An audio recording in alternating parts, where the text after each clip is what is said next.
Well, I have to say I didn't expect to be on Fat Fanny right now, but we've got issues and I've got to find some tissues. We've got a dead miss on one cylinder and I'm not sure what's going on. I'm just getting ready to swap the cars around, bring the Oakland in here for the winter, and I need to sort this out so I know what I'm going to be dealing with next spring. Could just be as simple as a fouled spark plug, maybe something more. I don't know. It just happened instantly. We also have starter issues. I don't know what happened. I put a new starter on it. I did the proper adjustment on it. It was good and quiet like a GM should be, and then all of a sudden one day I hit the key and it's just terrible now. I don't know if we ruined the flywheel or if the starter broke. It still starts. I don't know if we'll get to that today, but as part of the stuff with these cars is when you finally get them out and start driving them, you're going to spend a year sorting out crap. So today we're dealing with crap. I'm Mike, and this is my crap shop. I mean my car's shop. So the place to start is going to be, I'm just going to pull plugs out on this side. I got to go get my fender covers because I don't feel like playing the lean over game here.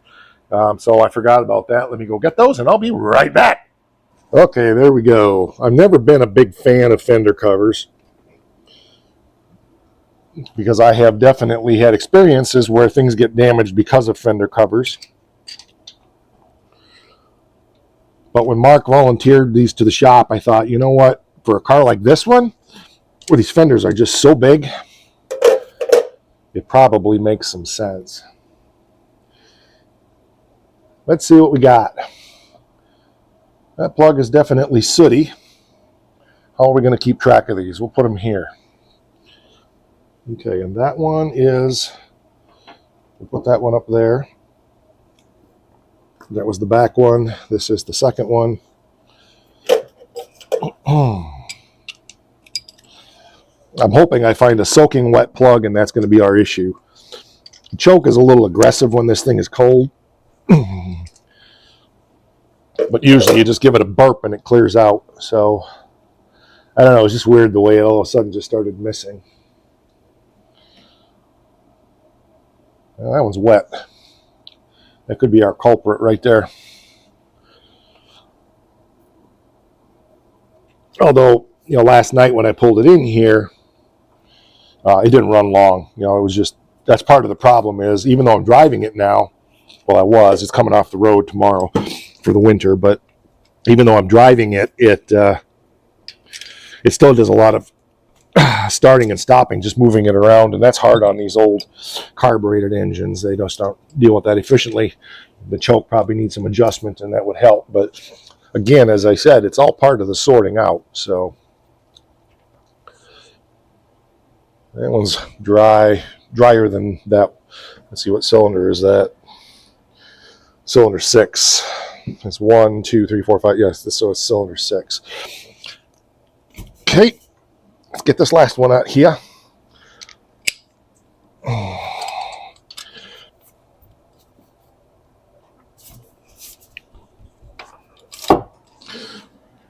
Over the years, we've definitely had to pull these plugs out and clean them many times. Yeah, they're all a little on the wet side. Not bad, but okay, let's go to the other side and pull those, see what we got.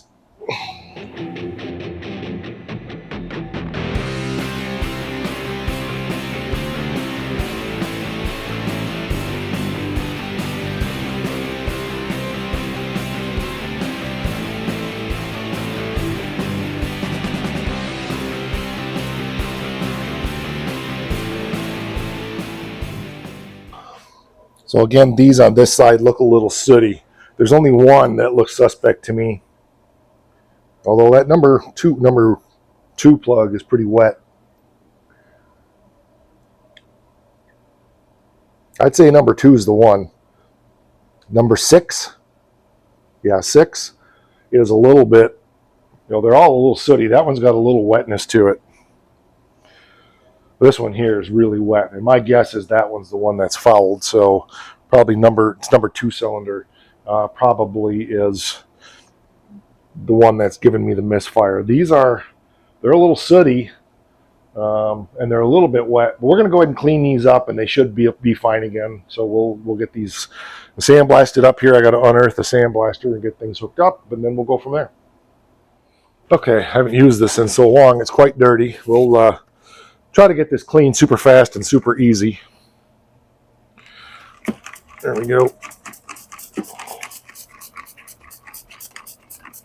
One thing about a sandblaster is if you want it to work properly, you got to be able to see. Isn't spending the day here in the shop with me just fun? Wow, that's all on the inside. Okay. Okay, let's open her up. Yep, it's all on the inside. Very good. Again, we'll try to get it. Got a pile of metal here. I really need to move. But we'll get this cleaned up super fast and super easy, and then see if our light still works. Barely it does. Probably needs a cleaning also. Okay, we got still some stuff out here that needs to come off. It's super dirty. Okay, this is going to take a while. I'll be back. Sometimes on these cabinets, I find using some paste wax, I'm just using some turtle wax, helps break that static that attracts the sandblasting dust. So it's not a pro tip, it's my tip. So we'll let that dry for a bit. I've got it on both sides.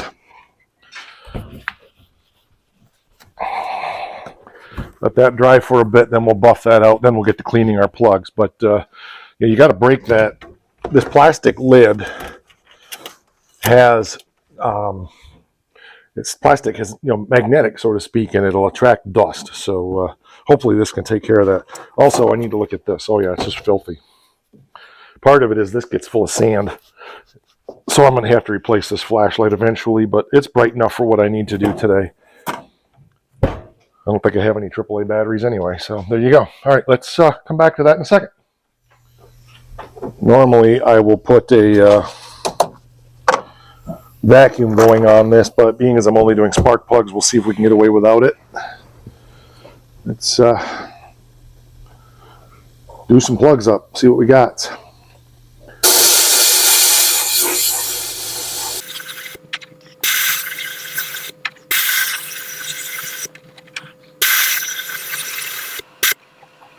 Okay, lather, rinse, and repeat. I just found a Band-Aid in one of my fingertips from a long time ago. I didn't know it was in there. Yep, that's what it is. It's a shop Band-Aid, which means it's a shop towel and some tape. So then, of course, the next step is you got to clean all the sand off of them. They turned out really nice.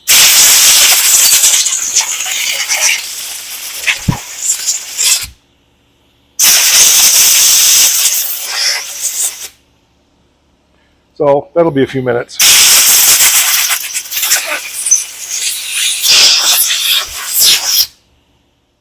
And the thing is, you want to clean the porcelain when you're sandblasting. You want to get down, not just the tip, but you want all the way down, because that's what happens is they short out down inside. So this one here has got a little particle of sand stuck in it. I'm going to get a little pick, get that out of there, and then we'll get the other side done up. All right, got them all blown out, checked out. I used a zip tie for the one that had a little piece of grit down in it, and picked that out, blew it back out again. They're all nice and clean. There's still a bit of, just a little bit of anti-seize on there, so we're good. We're going to end up having to replace these eventually, but, I don't want to have to do that now. It's not in the budget. So hopefully this takes care of our miss. Hopefully it's not something mechanical. The way my luck has been lately, I'm skeptical. But I've had this issue before. I just didn't expect to have a dead miss on one cylinder like this after I'd been driving it so much. But I'm guessing the carb is a little rich. It's got a 600 Holly on it. It's a little too much carb for this motor as far as I'm concerned. I know people will argue and argue and argue. It runs so much better, blah, blah, blah, when you put a 750 double pumper. You know what? That's true if it's a car you're flogging the crap out of. This is a car I drive to the grocery store and drive to the bank. I did an episode on the channel, some of you heard me talk about it, about carb sizing, and it was about, the whole point of the episode was about sizing carburetors for good street performance, but driving. I've gotten so much flaming on that. It's my most watched video, so I'm not complaining. I've made lots of money on it, but there's just, on the dyno, You know, we proved that by putting a 750 on a 350 Chevy, we could get another 50 horsepower out of it. Yeah, and drive that car to work every day, 52 weeks out of the year, 5 days a week. And on the weekend, take it to Walmart. Tell me how it works. I guarantee you, it's not going to perform as well with that big carburetor for general use as it would with a motor like this. By the numbers, this motor will flow 400 CFM. Now, carburetor sizing, I know, it's exaggerated the way they do it. There's advertised CFM is not necessarily real CFM. So yes, they tend to advertise them as being bigger than they are because they know guys, and guys always like, to think everything's got to be bigger. But the truth is, most people overcarburate their cars for what they use them for. Like you said, on a dyno at 7,000 RPM, putting a 750 on it gave me X amount more horsepower. That's true. I don't doubt that at all. How often is your car at 7,000 RPM? What's it performing like at 2,500 where you're cruising it all the time and idling through town hour after hour? Nobody asks those questions, do they? I suppose in some ways this is more of a hands-on talk about it Tuesday than anything. But I just wanted to share some of this and share some of my thoughts while I'm working on this. And hopefully when we fire this up, it's not missing. I used to have an extra set of plugs kicking around for this, but I don't know what happened to them. Because I used to keep one set sandblasted and clean, and then just swap them out and then sandblast the ones that I took out and keep those on hand, blah, blah, blah. But over the last 15 years or more, they disappeared somewhere, which is fine. It's not like I won't do that with this set of plugs. If these clean up and work good, I'll probably pick up something better. My rule of thumb is always use the brand of spark plug that matches the brand of the motor. So I use Champions for the most part in Mopars. I know a lot of guys scream about Champion spark plugs being garbage. I've never had a problem with them.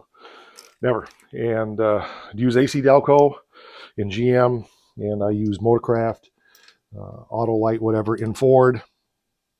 Always had good luck with that. I mean, they're manufactured, maybe not by, but at least for the company. For the manufacturer, that's who they're made for. So I would think they're making them to the factory specs, and the factory probably knows what specs they should use and so forth. Now, I'm not saying that NGK plugs might not be better or Bosch Platinums or whatever. I'm just telling you what I've been doing for 40 years and had good luck with it. So, okay, they're all in. Let's get the wires hooked up. Hopefully I didn't cross up any wires because I was yakking at you and not paying attention, but I have my systems that I follow, so I'm pretty confident that we can have confidence. Okay. When I built, oh, nice. That's out of my spark plug socket. When I built these wires, I custom fit them to route the way they do because I don't like wires coming down over these ram horn type manifolds. That was 382 years ago, though. Okay, all hooked up. Let's fire it up, see what we got.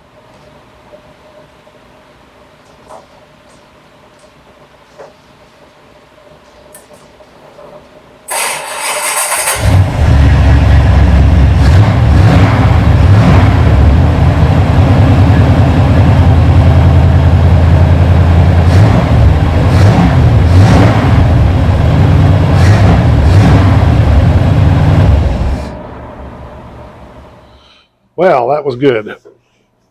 That was all it was. I think this is a great place to put the fender covers, covering that up, keep it clean. Then I probably won't set other crap on it. We'll try that. Well, that's good news. I was afraid we had, my mind tends to go to, worst case scenario, broke a rocker arm, cam lobe wiped out, blah, blah, blah, because of the way it sounded on a tailpipe. But, you got to go back to the basics always and not assume the worst case scenario. So that's my subject for today. This really is a Talk About It Tuesday. and just talking about the simplicity of cleaning some spark plugs. You can use one of those little pouch blaster things that mounts on the edge of a bench. I've used those for years. Since Brad donated this cabinet to the shop, I've been using that. It works great. So yeah, as always, it's about spending the day here in the shop and me just sharing my thoughts. So I appreciate you being here. And back on Friday again, we will be back on hands-on. Chances are we will be on the Stitches Challenger.